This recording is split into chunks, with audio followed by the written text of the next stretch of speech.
ವಿದ್ಯಾರ್ಥಿಗಳೇ, ಇವತ್ತು 7ನೇ ತರಗತಿಯ FA 3 ಪರೀಕ್ಷೆ 2022-23ರ ಶೈಕ್ಷಣಿಕ ಸಾಲಿನಲ್ಲಿ ತೃತೀಯ ಭಾಷೆ ಹಿಂದಿಯಲ್ಲಿ ಒಂದು ಮಾದರಿ ಪ್ರಶ್ನೆ ಪತ್ರಿಕೆಯನ್ನು ಹಾಕ್ತಾ ಇದ್ದೀವಿ. ಅದು ಕೂಡ ಕಲಿಕಾ ಚೇತರಿಕೆ ಆಧಾರಿತ ಕಾರ್ಯಕ್ರಮದ ಮೇಲೆ. ಎಷ್ಟು ಕಲಿಕಾ ಫಲಗಳಾಗಬೇಕಾಗಿತ್ತು, ಆ ಕಲಿಕಾ ಫಲಗಳ ಮೇಲೆ ಒಂದು 15 ಅಂಕಗಳ ಒಂದು ಪ್ರಶ್ನೆ ಪತ್ರಿಕೆಯನ್ನು ಇಲ್ಲಿ ಸಿದ್ಧಪಡಿಸಿದ್ದೀವಿ. ಯಾಕಂದ್ರೆ ಅದನ್ನು 15ಕ್ಕೆ ಅಂಕಗಳನ್ನು ಪರಿಗಣನೆಗೆ ಪಡಿಸೋದ್ರಿಂದ ನಾವು 9 ಮತ್ತು 8ನೇ ತರಗತಿಗೆ 20 ಅಂಕಗಳನ್ನು ಹಾಕಿದ್ದೀವಿ. ಬಟ್ ಅದನ್ನು 15ಗೆ ರೆಡ್ಯೂಸ್ ಮಾಡಬೇಕು. ಆ ಕಾರಣಕ್ಕಾಗಿ ನಾವು ಏನು ಮಾಡ್ತಾ ಇದ್ದೀವಿ, ಈ ಪ್ರಶ್ನೆ ಪತ್ರಿಕೆಯನ್ನು 15 ಅಂಕಗಳದ್ದೇ ಸಿದ್ಧಪಡಿಸಿ ನಿಮಗೆ ಕೊಡ್ತಾ ಇದ್ದೀವಿ. ಇಲ್ಲಿರ್ತಕ್ಕಂಥದ್ದು ಮೋಸ್ಟ್ ಇಂಪಾರ್ಟೆಂಟ್ ಕ್ವಶನ್ಸ್ಗಳಿದ್ದಾವೆ, ಎಲ್ಲ ಕಲಿಕಾ ಫಲಗಳನ್ನು ಮೇಲೆ ಇದ್ದಾವೆ ಅಂತ ಹೇಳ್ತಾ ನಮ್ಮ 7ನೇ ತರಗತಿಯ ಹಿಂದಿ ಕಲಿಕಾ ಚೇತರಿಕೆ ವಿಡಿಯೋಗಳನ್ನು ನೋಡದಿದ್ರೆ ವಿಡಿಯೋದ ಡಿಸ್ಕ್ರಿಪ್ಷನ್ ಬಾಕ್ಸ್ನಲ್ಲಿ ನಿಮಗೆ ಪ್ಲೇಲಿಸ್ಟ್ ಲಿಂಕ್ ಸಿಗ್ತದೆ. 7ನೇ ತರಗತಿ ಹಿಂದಿ ಕಲಿಕಾ ಹಾಳೆಗಳ ಉತ್ತರಗಳು, ಅದನ್ನು ಒತ್ತಿ ನೋಡ್ಬೋದು. ದಯಮಾಡಿ ಈ ವಿಡಿಯೋವನ್ನು ತಾವೆಲ್ಲರೂ ಕೂಡ ಲೈಕ್ ಮಾಡಬೇಕು. ನೀವು ಬಳಸ್ತಕ್ಕಂಥ ಸೋಷಿಯಲ್ ಮೀಡಿಯಾ ಪ್ಲ್ಯಾಟ್ಫಾರ್ಮ್ಗಳಲ್ಲಿ ಶೇರ್ಗಳನ್ನು ಮಾಡಬೇಕು. ಯಾಕಂದ್ರೆ ಅದು ಫ್ರೆಂಡ್ಸ್ ಆಗಿರ್ಬೋದು, ಸ್ಕೂಲ್ ಆಗಿರ್ಬೋದು, ವಾಟ್ಸಪ್ ಮತ್ತು ಟೆಲಿಗ್ರಾಮ್ ಗ್ರೂಪ್ಗಳಲ್ಲಿ ಲಿಂಕ್ಗಳನ್ನು ಶೇರ್ ಮಾಡೋದ್ರಿಂದ ಬೇರೆಯವ್ರಿಗೂ ಕೂಡ ಅನುಕೂಲ ಆಗ್ತದೆ. ಇನ್ನೊಂದು ಏನಂದ್ರೆ, ನೀವು ನಮ್ಮ ವಿಡಿಯೋವನ್ನು ಫಸ್ಟ್ ಟೈಮ್ ನೋಡ್ತಾ ಇದ್ದರೆ ದಯಮಾಡಿ ಚಾನಲನ್ನು ಸಬ್ಸ್ಕ್ರೈಬ್ ಮಾಡಿ. ಜೊತೆಗೆ ಬೆಲ್ ಐಕಾನನ್ನು ಒತ್ತಬೇಕು. ಇದರಿಂದ ನಾವು ಮುಂದೆ ಫ್ಯೂಚರಲ್ಲಿ ಹಾಕ್ತಕ್ಕಂಥ ವಿಡಿಯೋಗಳ ನೋಟಿಫಿಕೇಷನನ್ನು ನೀವು ಫಸ್ಟಾಗಿ ಏನು ಮಾಡ್ತೀರಪ್ಪ ಅಂದರೆ ನೋಡ್ತೀರಿ. 8, 9 ತರಗತಿಗೆ ಹಿಂದಿ ಸಮಾಜ ವಿಜ್ಞಾನದಲ್ಲಿ ಕಲಿಕಾ ಚೇತರಿಕೆ ಜೊತೆಗೆ ರಾಜ್ಯ ಪಠ್ಯ ಪುಸ್ತಕಗಳ ಎಲ್ಲ ಪಾಠಗಳ ನೋಟ್ಸ್ ಮತ್ತು ಕ್ವಶನ್ ಆನ್ಸರ್ ವಿಡಿಯೋಗಳಿದ್ದಾವೆ, ಅವುಗಳನ್ನು ನೋಡಿ. 8ನೇ ತರಗತಿಗೆ ನಮ್ಮ ಚಾನಲ್ನಿಂದ ನಾವು NMMSಗೆ ಸಮಾಜ ವಿಜ್ಞಾನ ಮತ್ತು ವಿಜ್ಞಾನ ಎರಡೂ ವಿಷಯದಲ್ಲಿಯೂ ಕೂಡ ಮಕ್ಕಳಿಗೆ ಕ್ವಶನ್ ಆನ್ಸರ್ಸ್ ಆಗ್ತಾ ಇದ್ದೀವಿ, ಅವುಗಳನ್ನು ಸಹಿತ ತಪ್ಪದೆ ನೋಡಿ. ನಿಮ್ಮ FASC ಎಕ್ಸಾಮ್ ಕ್ವಶನ್ ಪೇಪರ್ಸ್ಗಳನ್ನು ಸಹಿತ ನಮ್ಮ ಚಾನಲ್ನಲ್ಲಿ ಮಾಡೆಲ್ ಆಗಿ ಸಿಗ್ತವೆ ಅಂತ ಹೇಳ್ತಾ, ಏನಾದರೂ ಡೌಟ್ ಅನಿಸಿದರೆ ಕಮೆಂಟ್ ಮಾಡಲು ಮರೆಯಬೇಡಿ. ನಮ್ಮದೇ ಒಂದು ಟೆಲಿಗ್ರಾಮ್ ಗ್ರೂಪ್ ಅದ ಸ್ಟಡಿ ವಿತ್ ಪರಶುರಾಮ್ ಅಂತ, ಲಿಂಕ್ ವಿಡಿಯೋದ ಡಿಸ್ಕ್ರಿಪ್ಷನ್ ಬಾಕ್ಸ್ನಲ್ಲಿ ಹಾಕಿದ್ದೀನಿ, ಅದಕ್ಕೂ ಕೂಡ ಬಂದು ಜಾಯ್ನ್ ಆಗಿ.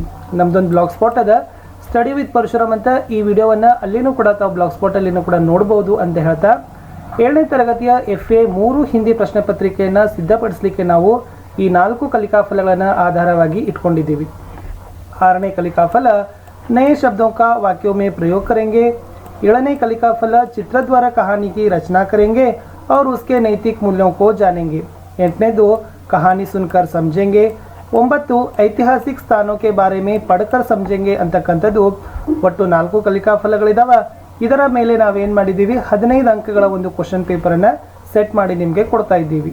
ಪ್ರಶ್ನೆ ಪತ್ರಿಕೆ ಕಕ್ಷಾ 7वीं ತರಗತಿ 7ನೇಯ ವಿಷಯ ಹಿಂದಿ ಅಂಕ 15, ಅಂಕಗಳು 15, ಸಮಯ 60 ಮಿನಿಟ್ ಇದೆ. ಸಮಯ ಏನದಪ್ಪ ಅಂತಂದ್ರೆ 60 ನಿಮಿಷಗಳು, ಅಂದರೆ 1 ಗಂಟೆಗಳ ಕಾಲ ಸಮಯ ಇದೆ. ಮುಖ್ಯ ಪ್ರಶ್ನೆ ಒಂದಿದೆ, ನಿರ್ದೇಶಾನುಸಾರ ಉತ್ತರ ಲಿಖಿಯೇ. ನಿರ್ದೇಶಾನುಸಾರ ಅಂದರೆ ಸೂಚಿಸಿದಂತೆ.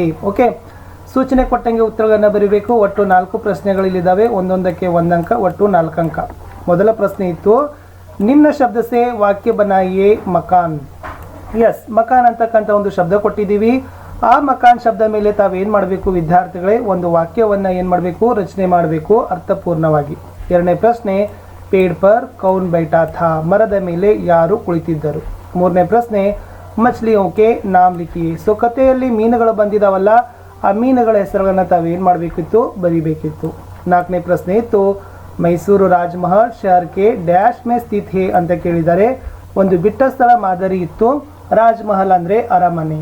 ಓಕೆ, ಮೈಸೂರು ಅರಮನೆ ಶಹರದ ಡ್ಯಾಶ್ದಲ್ಲಿ ಇದೆ, ಸ್ಥಿತ ಇದೆ ಅಂತಂದ್ರೆ ಇದೆ ಅಂದಂಗೆ ಅದರ ಅರ್ಥ ಆಗ್ತದೆ. ಇಷ್ಟು 4 ಪ್ರಶ್ನೆಗಳನ್ನು ವಿದ್ಯಾರ್ಥಿಗಳು ತಾವೇನು ಮಾಡಬೇಕಾಗಿತ್ತಪ್ಪ ಅಂತಂದ್ರೆ ಸೂಚಿಸಿದಂತೆ ಉತ್ತರಗಳನ್ನು ಕೊಡಬೇಕಿತ್ತು. ಮುಖ್ಯ ಪ್ರಶ್ನೆ 2ಕ್ಕೆ ಹೋಗೋಣ. ನಿಮ್ನಲಿಖಿತ ಪ್ರಶ್ನೋಕೆ ಉತ್ತರ ಲಿಖಿಯೇ. ಕೆಳಗಿನ ಪ್ರಶ್ನೆಗಳಿಗೆ ಉತ್ತರಿಸಿರಿ. 4 ಪ್ರಶ್ನೆಗಳು, ತಲಾ ಒಂದಕ್ಕೆ 2 ಅಂಕ, ಒಟ್ಟು 8 ಅಂಕ. ನೋಡುವ, ಫಸ್ಟ್ ಇತ್ತು ಗೋಲ್ ಗುಂಬಜ್ ಕೆ ಬಾರೆ ಮೇ 4 ವಾಕ್ಯ ಲಿಖಿಯೇ. ಐತಿಹಾಸಿಕ ಸ್ಥಾನ ಅಂತಕ್ಕಂಥ ಕಲಿಕಾ ಫಲ ಇದೆ ನೋಡಿ. ಅಲ್ಲಿ ಗೋಲ್ ಗುಂಬಜ್ ಬಗ್ಗೆ ಆಲ್ರೆಡಿ ತಾವು ಕಲಿಕಾ ಹಾಳೆಗಳನ್ನು ಬರೆದಿದ್ದೀರಿ, ಅದನ್ನು ಓದಿದ್ದೀರಿ ಸಹಿತ. ಅದಕ್ಕೆ ಸಂಬಂಧಪಟ್ಟಂತೆ ಪ್ರಶ್ನೆಗಳಿಗೆ ಉತ್ತರಗಳನ್ನು ಸಹಿತನೂ ಬರೆದಿದ್ದೀರಿ. ನೀವೇನು ಮಾಡಬೇಕಾಗಿತ್ತು ವಿದ್ಯಾರ್ಥಿಗಳೇ, ಆ ಗೋಲ್ ಗುಂಬಜ್ ಕುರಿತಾಗಿರ್ತಕ್ಕಂಥ ಒಂದು 4 ವಾಕ್ಯಗಳನ್ನು ತಾವೇನು ಮಾಡಬೇಕಿತ್ತು, ಬರೀಬೇಕಿತ್ತು. 6ನೇ ಪ್ರಶ್ನೆ, ಪಾಲ್ತು और जंगली जानवरों के 4 नाम लिखिए. ಪಾಲ್ತು ಜಾನುವಾರು ಅಂದರೆ ಸಾಕು ಪ್ರಾಣಿಗಳು, ಜಂಗ್ಲಿ ಜಾನುವಾರು ಅಂದರೆ ಕಾಡು ಪ್ರಾಣಿಗಳು. ನೀವು ಈ ಸಾಕು ಪ್ರಾಣಿಗಳಿಗೂ ಮತ್ತು ಕಾಡು ಪ್ರಾಣಿಗಳ 4 ಹೆಸರುಗಳನ್ನು ತಾವೇನು ಮಾಡಬೇಕಿತ್ತು ವಿದ್ಯಾರ್ಥಿಗಳೇ, ಪಟ್ಟಿ ಮಾಡಬೇಕಾಗಿತ್ತು. ಅಷ್ಟು ಪಟ್ಟಿ ಮಾಡಿದರೆ 2 ಅಂಕ ನಿಮ್ಗೆ ಏನು ಮಾಡ್ತಾರಪ್ಪ ಅಂದರೆ ಕೊಡ್ತಾರೆ. ಪ್ರಶ್ನೆ 7, कबूतर और चिंटी कहानी से आपको क्या सीख मिलती है? यस, ಪಾರಿವಾಳ ಮತ್ತು ಇರುವೆ ಅಂತಕ್ಕಂಥ ಕಥೆಯನ್ನು ಆಲ್ರೆಡಿ ವಿದ್ಯಾರ್ಥಿಗಳೇ ಓದಿದ್ದೀರಿ. ಸೊ ಇಲ್ಲಿ ಏನು ಕೇಳಿದ್ದಾರೆ ಅಂದರೆ, ಆ ಪಾರಿವಾಳ ಮತ್ತು ಇರುವೆ ಕಥೆಯನ್ನು ಓದಿದ ಮೇಲೆ ಆ ಕಥೆಯ ನೀತಿಯನ್ನು ತಾವೇನು ಮಾಡಬೇಕು, ಬರಿಬೇಕಿತ್ತು. ಆ ಕಥೆಯಿಂದ ನಿಮ್ಗೇನು ತಿಳಿದು ಬರ್ತದ ಅಂತಕ್ಕಂಥದ್ದನ್ನು ಬರೆದ್ರೆ ಸೊ ನಿಮಗೆ ಏನು ಮಾಡ್ತಾರಪ್ಪ ಅಂದರೆ 2 ಮಾರ್ಕ್ಗಳನ್ನು ಕೊಡ್ತಾರೆ. ಇದೇ ಮಾದರಿಯಲ್ಲಿ ಕಡೆಯ ಪ್ರಶ್ನೆ ಇತ್ತು, ನಮೂನೆಗೆ ಅನುಸಾರ ವಾಕ್ಯ ಬನಾಯಿ. ಒಂದು ಮಾದರಿಯಂತೆ ವಾಕ್ಯಗಳನ್ನು ರಚನೆ ಮಾಡಬೇಕಿತ್ತು. ಮಾದರಿ ಏನಿದೆ ನೋಡಿ, ಬಂದರ್ ಪೇಡ್ ಪರ್ ಕೂದ್ ರಹಾ ಹೇ, ಮರದ ಮೇಲೆ ಹೆಚ್ಚ ಮಂಗ ಮರದ ಮೇಲೆ ಎಸ್ ಕೂದ್ ರಹಾ ಅಂದರೆ ಜಿಗಿತಾ ಇದೆ ಅಂತ ಅದು ವಾಕ್ಯ ಇತ್ತು. ಸೊ ಇಲ್ಲಿ ಏನು ಕೊಟ್ಟಿದ್ದಾರೆ, ಫಸ್ಟ್ ಕ್ವಶನ್ ಅಲ್ಲಿ ಖರ್ಗೋಶ್ ಡ್ಯಾಶ್ ರಹಾ ಅಂತ ಇದೆ. ಇಲ್ಲಿ ದೌಡ್ನ ಅಂತಕ್ಕಂಥ ಒಂದು ಕ್ರಿಯಾಶಬ್ದ ಇದೆಯಲ್ಲ, ಸೊ ಈ ಕ್ರಿಯಾಶಬ್ದವನ್ನು ಇಲ್ಲಿ ಏನು ಮಾಡಬೇಕಪ್ಪ ಅಂದರೆ ಕ್ರಿಯೆಯನ್ನು ಸೂಚಿಸ್ತಕ್ಕಂಥ ಶಬ್ದವನ್ನಾಗಿ ಮಾಡಿ ಆ ಒಂದು ಬಿಟ್ಟ ಸ್ಥಳವನ್ನು ತುಂಬಬೇಕಿತ್ತು. ಸೊ ಇಲ್ಲಿ ಏನಿತ್ತು ಅಂತಂದರೆ ಕೂದನ ಅಂತಕ್ಕಂಥದ್ದು ಇತ್ತು. ಏನಿತ್ತು? ಕೂದನ, ಜಿಗೆಯುವುದು. ಸೊ ಜಿಗೆಯೋದು ಬದಲಾಗಿ ಏನು ಬಳಸಿದ್ದಾರೆ ಅಲ್ಲಿ, ಕೂದ ಅಂತಕ್ಕಂಥದ್ದು ಬಳಸಿದ್ರು.